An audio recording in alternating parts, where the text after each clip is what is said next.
Zinthu zoyambirira zikhaleso zoyamba first things first. Tiyambe ndi kupereka makamaka mafuno abwino a mwezi wa nyuwani wa April.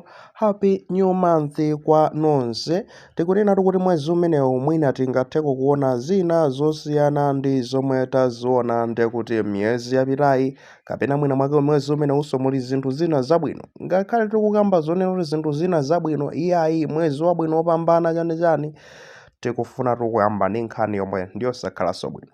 Lero kukhala pa 1 April mwezi wa nyuwani, komanso ndi kuzangoyambanso ndi nkhani yonena kuti mafuta atu oyendetsera galimoto akwera mtengo motino madrayiva atu manja ali kunkhongo kuona kuti apa ndi zikhala motani apa.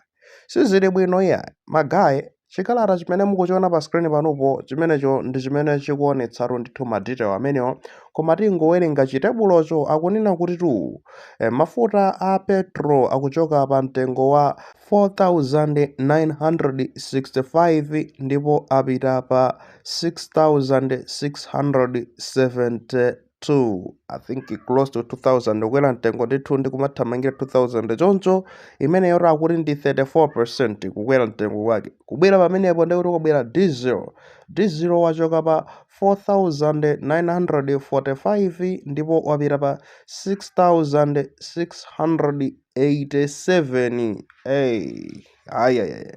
Mafuta afika ndi kuti pa 6,000 pa lita atu pamenepopo. Sizili bwino yayi, ndipo zikuyamba leroli zayamba kale anthu mmapampumo angakhale mboni zanga kunena kuti akangofika ndithu pa filling station paja akupeza zoona kuti kandrama kawo kadza ndi malita amene amafuna kuthira sikugwira ya. Bwanji ino tsopano mafuta akwera mtengo chonchi yayi. Kaparagraph akakunena kuti note the following. The conflict in the Middle East continued to exert upwards pressure on the world prices of petroleum products. Kunena choncho kunena kuti chimene mukuyenera kudziwa nchonena kuti nkhondo imene ikuchitika uku ku Middle East uku kumene kuku ndi zonena kuti nkhondo imene yapangisa zoona kuti pazikhala pressure kwambiri makamaka kunkhani yokhuzana ndi kuti mafuta ndi zina zoterozo. Mafuta ndi zoti sizikukhala bwino iyayi, ndiye basi mitengo ikungokwera pa dziko lonse lapansi. And this is true kwa amene mukutsatira nkhani zakunjaku, ngakhalenso I think UK nayonso kaya madandaula ndi Trump wayiuza zonena kuti mupite mukatenge mafuta nokha ku Strait of Hormuz, mupite mukatenge nokha kumeneko, tapitani ku Iran uko, musamadandaula kuti mafuta akwera mtengo. Maiko ambiri nazapanganso cheki Kenya, I think last week amadandaula maiko ambiri kwa basi. Zimbabwe iso nawonso amadandaula kuti mitengo yokwera mtengo ndikuti all over the world. Tikakambe zotani akamba muchikalata chikunena kuti mitengo imeneyi sizoti ndikuti ndiyokhazikikiratu kuti basi ino ikhala yonchi. Nkhondo kungoyerekeza kuti yatha ndikuti mitengo ikuyeneranso kudzatsika kubwerera mmene inalili. Izizi ndi chifukwa chachani cha nkhondoyo, ndi palibe ochitira mwina nangati panga bwanji. Mukuyenera mukonzekere ndithu kuti basi ino zinthu zizigulidwa modula choncho. Anyways, kuchokeratu kumeneko ku bungwe lija la MERA, Malawi Energy Regulatory Authority, amene amayang'ana nkhani zokhuzana ndi mafuta komanso mphamvu za magetsi kunoku ku Malawi. Now magayi ndikufuna ndi kuti bwerere mbuyo pang'ono. I think anali mawiki apitawo pamene ndimazakambapo nkhani inakunena kuti kukuenda chikalata chonena kuti mafuta akwera mtengo, koma chikalatacho achitsutsa anthu awo amajena MERA akuti ndi chabodza.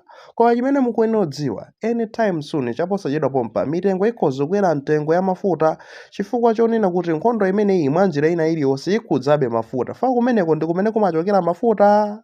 Chaku Middle East kumene kumachokera mafuta ochuluka pa dziko lonse lapansi. Tiyembekezere zimenezi ndeti tizikonzekerani. Tikamayankhula makha ngati mwina make iyayi kungophika ndi kuti mapropaganda ena ake, iyayi nkhani ndionera kuti umayang'ana pa ground imene zililete kuti ichi ndichi kuphatikiza answer yake ikhoza kukhala richo.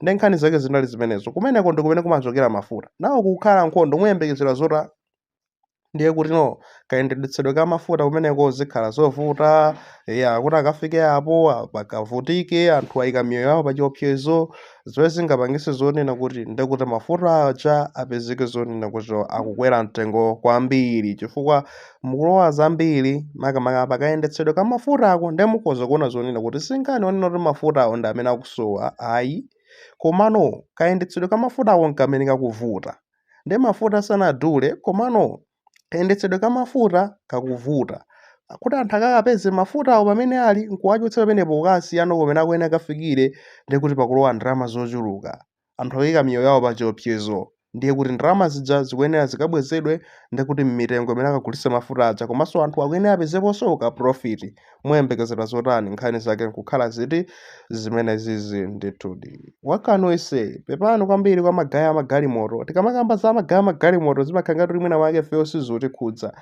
We should expect kunena kuti mitengo ya katundu ikweranso zikatere chifukwa chonena kuti transport ija ikwera automatic palibenso kunena kuti chani transport ikukwera transport ya maminibus kana njinga za moto matransport amenewo akwera tsopano ngati matransport akwera ndiye kuti katundu uja kamakatengedwa mtawuni kupitisidwa kumamidzi kumilaga komwe timakhala kupezeka zonena kuti aja ndiye kuti akagoka oda katundu aja alowetsaponso ndalama zochuluka nawonso pa transport paja ya katunduyo zomwe zingapangitse kuti akamugulitsenso mokwera mtengo cholinga chonena kuti apezepo kandalama kamene analowetsa ka transport kaja komanso apezepo kaphindu pang'ono ka profit mwayiona.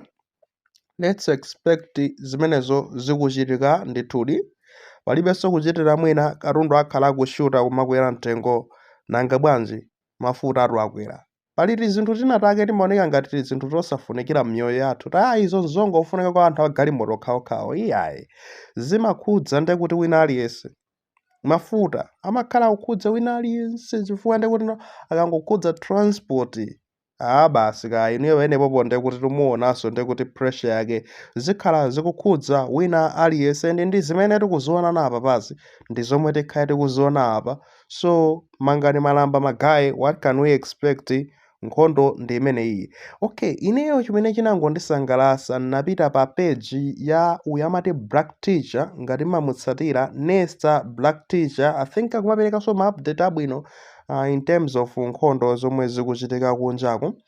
Napita pa Facebook page yake anangondipangira recommend news feed anaponyapo ndege ya ku US itaphulitsidwa ndi amadandaula kunoti sadadandaula amati 500 million ya US dollars yapita chani komano choti nayo chidu kwambiri inali comment ya munthu wina pamenepo comment yabwino kwambiri anthu ofunira dziko zinthu zabwino ananena chonchi ameneyo ndi Jackson Fiasca Faison akunena kuti nkhondo si yabwino and I don't see it necessary kumasekerera olo kusangalala zikamatere.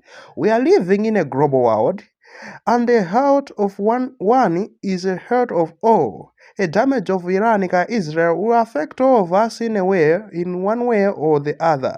Look at the price of oil across the world now.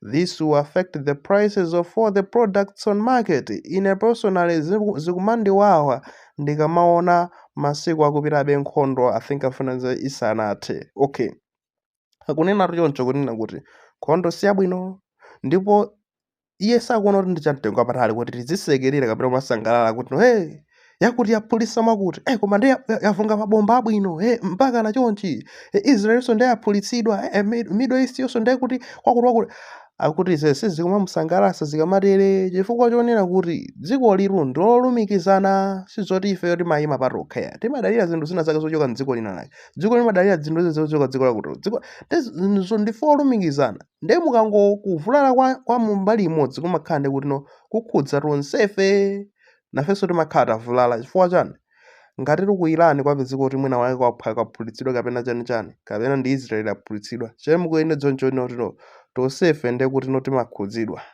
Taonani nonso pano mitengo ya mafuta pa dziko lonse lapansi imene kuyendera izizi zikhudza ndiye kuti chani mitengo ya chani ya zinthu pamsika nde ineyo zikumandiwawa ndikamaona zono kuti masiku akungopitirirabe umangopitirirabe nkhondo isakutha muyembekezera chani. Iyayi tingayembekezere chani izi zitu ndi zochitatu za Trump. Trump oduka mutu ndi amene akupangisa zonsezi mwanjira inake chifukwa zonena kuti nkhondo iyi akumapeza kuti akuyikolezeraso ndi iyeyo. Zinali za simple kwambiri anakatha kukambirana koma anasankhanso kuti ampolise soja mtsogoleri wa ndani wachani uja wakuja waku Iran uja amupheso amene uja zosakhala bwino. Kumana kuti guys and kumasangalala tathana nayetu tathana nkhondo iyi tithana nayo masiku awiri kamati masiku angati ka kumataonana apa mpaka nde kuti tikuthamangira think mwezi kaya watha zosakhala bwino. Ali ndi point ada amenewa kuti tisamasangalalire nkhondo ya osamayombera m'manja olompang'ono pomwe tisamakhale pansi ndikumana kuti ife ndetakwera Irani ife takwera Israeli mwaona tikamayikwera zotsatira zake ndi zipenezi. Tisamasangalale ndi nkhondo. Let there be peace in the world. Let there be peace among us. Let there be peace shared among us. Pakhale mtendere ndithu pa dziko lapansi pakhale mtendere pakati pathu. Tigawane mtendere okhaokha bwanji osati kufunirana zoyipa. Uthenga ndi umene wopepani kwambiri. Izi zinde zitikhudzadi ngati Amalawi mwanjira ina yake akuti